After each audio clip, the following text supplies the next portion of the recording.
नमस्कार दोस्तों, मेरा नाम है राज के वर्मा और आप देख रहे हैं रिपोर्टर जी। अगर आपने रिपोर्टर जी चैनल को अभी तक सब्सक्राइब नहीं किया तो सबसे पहले चैनल को सब्सक्राइब जरूर कर लें, लाइक और कमेंट्स करना बिल्कुल ना भूलें।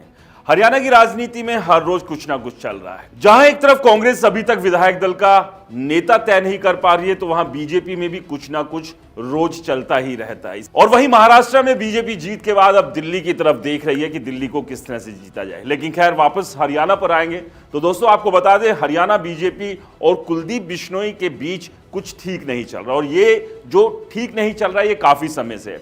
शुरुआत में जब लोकसभा के चुनाव थे तब कुलदीप बिश्नोई को उम्मीद थी कि पार्टी उन्हें टिकट देगी और वो लोकसभा चुनाव लड़ेंगे और जीतेंगे, लेकिन ऐसा नहीं हुआ। उसके बाद विधानसभा चुनाव में उनके बेटे को जरूर टिकट मिली, लेकिन वहां पर वो चुनाव हार गए। और इससे पहले जो राज्यसभा की सीट दीपेंद्र हुड्डा के इस्तीफा देने के बाद खाली हुई थी, इसको लेकर भी कुलदीप बिश्नोई ने काफी तिकड़म लगाई थी। हरियाणा से लेकर दिल्ली दरबार तक वो कई नेताओं के यहां हाजिरी भी लगाकर आए, लेकिन तब भी उनकी दाल नहीं गली। उस सीट पर ताजा कांग्रेस छोड़कर बीजेपी में आई किरण चौधरी को पार्टी ने सांसद बना दिया। तो यहां पर भी कुलदीप बिश्नोई के लिए एक बड़ा झटका ये रहा। अभी सबसे उभरते हुए कुलदीप बिश्नोई को उम्मीद थी कि विधानसभा चुनाव में उनके बेटे की जीत होगी और जीतने के बाद अपने बेटे को वो मंत्री बना लेंगे। लेकिन ये सपना भी अधूरा रह गया, क्योंकि आदमपुर की जनता ने इस बार उन्हें जीत के दर्शन नहीं कराए और यहां पर अपने ही गढ़ में भव्य बिश्नोई हार गए। अब इस हार के बाद कुलदीप बिश्नोई का जो दबदबा था पार्टी के भीतर, जो पहले से ही कमजोर होता जा रहा था, और ज्यादा कमजोर हो गया।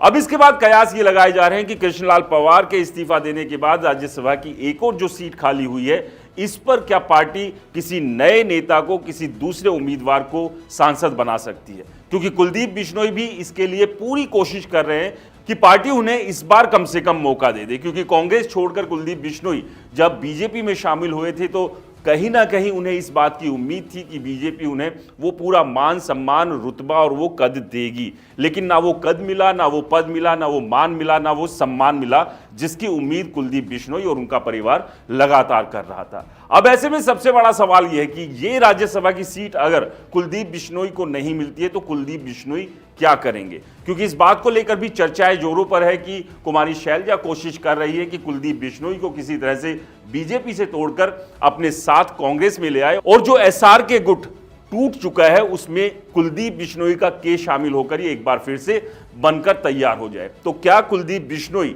अगर राज्यसभा की सीट इस बार उन्हें नहीं मिलती है, तो बीजेपी छोड़कर कांग्रेस में जा सकते हैं? इस तरह की चर्चाएं जरूर है, लेकिन फिलहाल बीजेपी सत्ता में है और कुलदीप बिश्नोई ये बात अच्छे से जानते हैं कि सत्ता के साथ रहना ही कहीं ना कहीं फायदेमंद होगा। लेकिन अगर वो बीजेपी को झटका देते हैं तो कांग्रेस में जाने के उनके कितने चांसेस हैं, और बीजेपी छोड़ने से क्या बीजेपी को कोई बड़ा नुकसान होगा?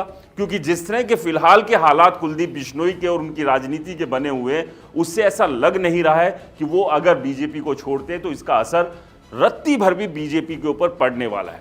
क्योंकि बीजेपी का कॉन्फिडेंस पूरी तरह से हाई है और बीजेपी को अच्छे से समझ में आ रही है कि वो जिस भी नेता को अपने साथ रखेगी, अपनी शर्तों पर रखेगी। और खासतौर से अगर कुलदीप बिश्नोई की बात कर लें, जिनके बेटे अभी हाल ही में विधानसभा चुनाव हारे हैं, और जिस तरह का जन समर्थन कुलदीप बिश्नोई के साथ होना चाहिए था, वो भी दूर दूर तक दिखाई नहीं देता है।